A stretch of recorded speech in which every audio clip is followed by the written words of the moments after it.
তো চ্যাংড়া পিলার বুদ্ধি চ্যাংড়া পিলার মতন, বয়স্ক লোকের বুদ্ধি বয়স্ক লোকের মতন। এই লেগে আল্লাহর নবীর বিয়েটা হলো খাদিজার সাথে, যে ওকে সামলে নিয়ে থাকবে, মা নাই বাপ নাই, ওকে সব সময় চতুর্দিক দিয়ে ওকে বুদ্ধি দিবে, জ্ঞান দিবে, ওকে সামলে নিয়ে থাকবে। এই লেগে খাদিজার সাথে ওর বিয়েটা হলো। তো এইবার ওকে সান্ত্বনা দিয়েছে স্বামী, আপনি চিন্তা কেন করছেন জি, আপনি কেন মরবেন, আপনাকে মারবে এটা কেটা, আপনি চিন্তা করতে হবে না। এবার ভাইরে আমার, তবু মনের মধ্যে শান্তি হলো না। আল্লাহর নবী আর খাদিজা দুইজন মিলে চলে গেল কোথায়, ওয়ারকা ইবনে নওফেলের কাছে। ওয়ারকা ইবনে নওফেলকে বলল, দাদা এই যে তোমার ভগ্নিপতি তোমার বোন এরকম গারে হিরাতে আল্লাহর ধ্যানে মাশগুল ছিল, একটা লোক এসে ওকে এরকম চেপে ধরেছে আর বলছে তুমি পড়ো ইকরা। ওকে পড়তে বলছে, যখন পড়েনি ওকে চেপে ধরেছে, ধরে ছেড়ে দিয়েছে, আর ডরিয়ে গেছে, ডরে ডরে পড়তে লেগেছে, 5টা আয়াত মুখস্থ হয়ে গেছে। ওয়ারকা ইবনে নওফেল বলল, খাদিজা রে তোর কাম বনে গেছে রে খাদিজা, কোনো ভয় নাই, যে লোকটা তোমার স্বামীর কাছে আসছে খাদিজা, এই লোকটা মুসার কাছে আসতো, মুসার কাছে আসা যাওয়া করতো, এটাই লোকের নাম হলো জিবরাইল আলাইহিস সালাম। চিন্তা করো না, জীবন যাবে না, মরবেও না, কোনো ক্ষতি হবে না।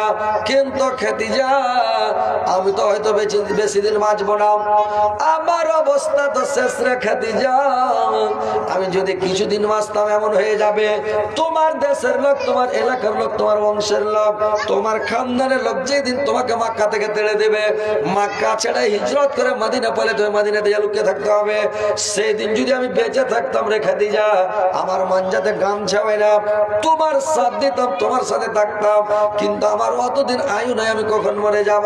আল্লাহ রাসূল বলছে, কি কইলেন, আমাকে তাড়িয়ে দিবে? বলে হ্যাঁ তাড়িয়ে দিবে, সব নবীকে তাড়ালছে, তোমাকেও তাড়াবে, তোমার বংশের লোক উল্টা হয়ে যাবে, যখন কলমা প্রচার করতে লাগবে তখন তোমাকে তাড়াবে, আর তোমাকে দেশ ছেড়া মক্কা ছেড়া মদিনা পালাইতে হবে তোমাকে, জানো। আল্লাহর রাসূল মানে আরো ভয় খেয়ে গেল, সুবহানাল্লাহ, এত মক্কার লোক আমাকে ভালোবাসে, আর এত ভালোবাসার পরে আমাকে তাড়বে? বলে হ্যাঁ তোমাকে তাড়বে। ওখান থেকে চলে আসলো।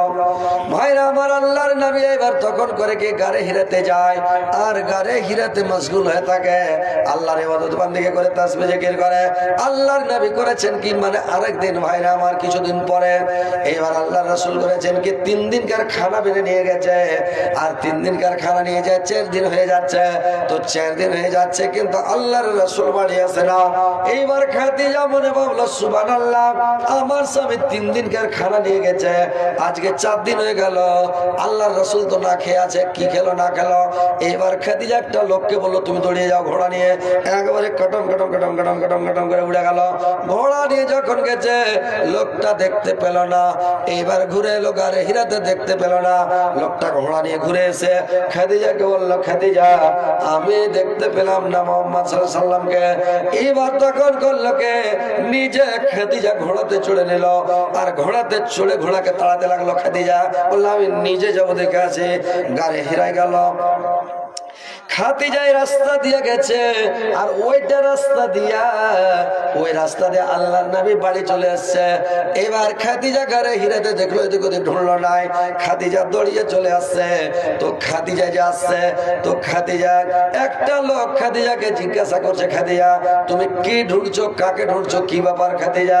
তার মানে খাদিজা ঢুঁড়ছে কাকে জানে, খাদিজাকে বলছে তুমি কাকে ঢুঁড়ছো, কে ঢুঁড়ছো। খাদিজা ভয় খেয়ে গেল, উঠেছিল জিবরাইল আলাইহিস সালাম।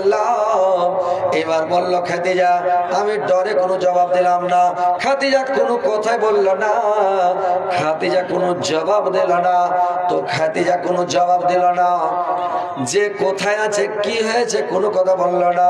এবার ভাইরা আমার চলে আসলো, আল্লাহর নবী যখন ওখান থেকে চলে আসলো, আর চলে আসার পরে তখন খাদিজা কি করলো, ভাইরা আমার, বন্ধুরা আমার, এবার খাদিজাকে নিয়ে যখন চলে আসলো, এখানে চেয়ারখানা হিন্ডা করে দেন, একটু আগান,